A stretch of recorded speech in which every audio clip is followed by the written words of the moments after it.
Hi, I'm Kit Cassingham, founder of and Chief Energizing Officer at Live in Focused Energy. Yeah, it's a bit late tonight. Randy and I had so much fun today.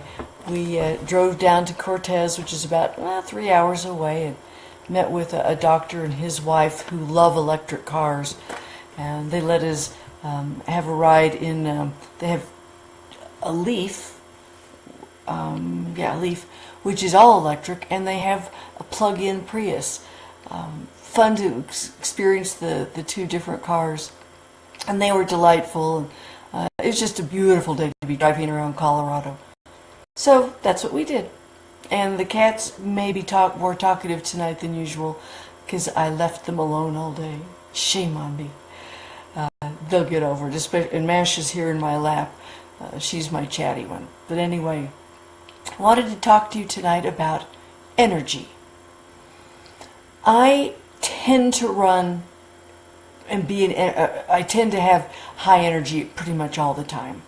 So when people talk about how to increase their energy, I kind of can sometimes be baffled because I don't run out of it very readily, don't run low on it very often.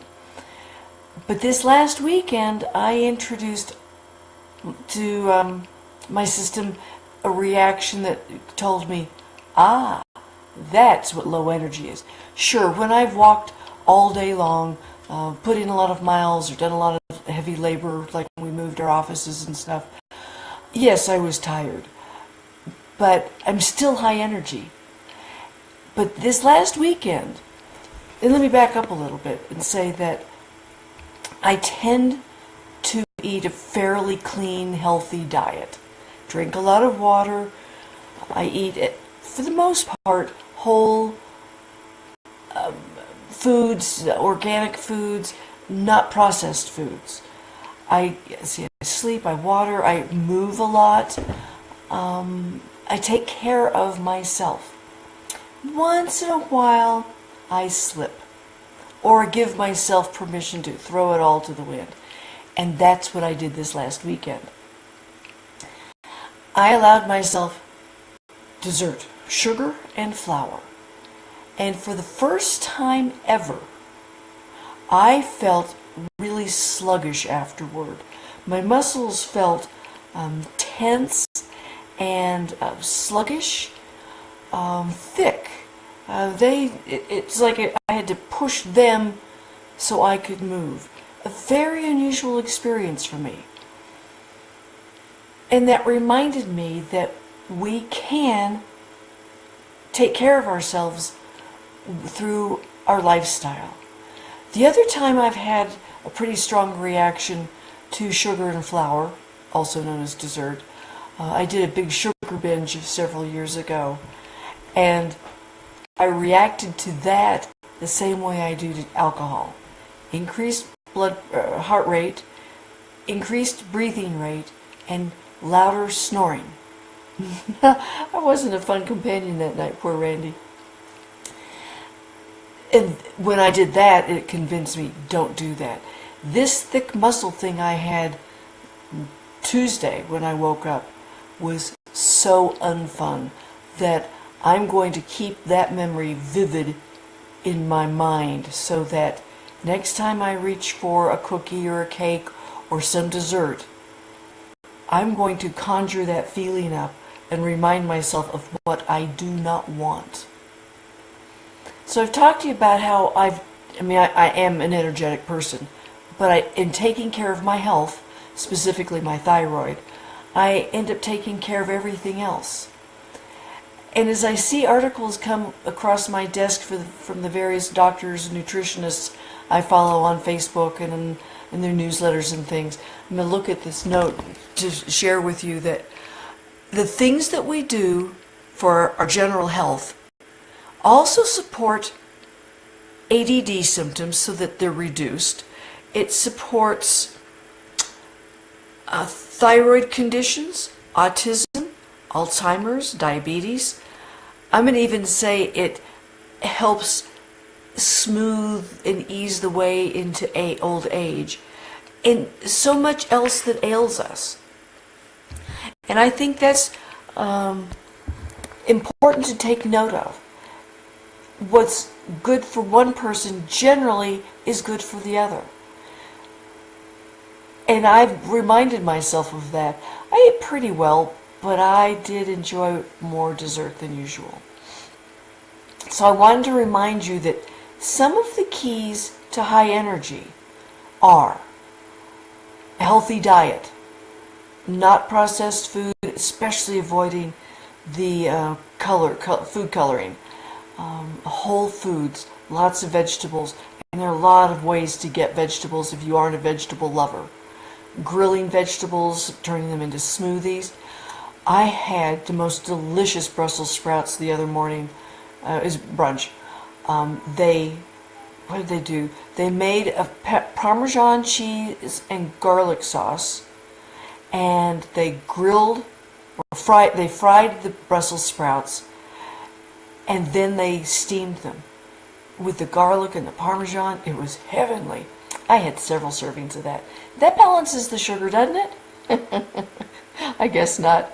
Oh well. Let's see. Sleep. Doctors, scientists are showing time and again you need 8 hours of sleep. Some people need more than that. Some are quite content with 7. But strive for 8. It lets your brain heal and your body rejuvenate. It helps you process the previous day's thoughts and activities. Supplements. Even when you eat a whole food diet, healthy organic foods, because the air we breathe, the water we drink, the chemicals that abound in our world, and most often that we're not eating food that we immediately plucked from the ground or out of the sky, we're not getting the most nutrition we could, and supplements help that. So I'm a strong believer in taking supplements to augment what my healthy diet does. Movement. I've already talked to you about all the ways to move frequently. It doesn't have to be rigorous. You don't have to run marathons, do CrossFit. Though if you want to, that's okay. But take a break. Work for 50 minutes, take a 10-minute break. Get some movement in. Start the day with movement. Do more movement at lunch. Just move all the time. Squat to pick up things up off the floor. Stretch to get things off high shelves. Move, move, move. See, one of the secrets to longevity, though Harvard just published something that said with all the people they have followed in their studies, those who had the most longevity, their secret was they had fun in life. So have fun while you move. Have fun while you eat. Have fun while you sleep? Well, I enjoy sleep, so yes, I have fun while I sleep. Drink water. I drink lots of fluids, but I make sure I get regular water. And I'm not going to argue about how much is enough, but if you're only drinking 1 8-ounce glass of water a day, that's not enough.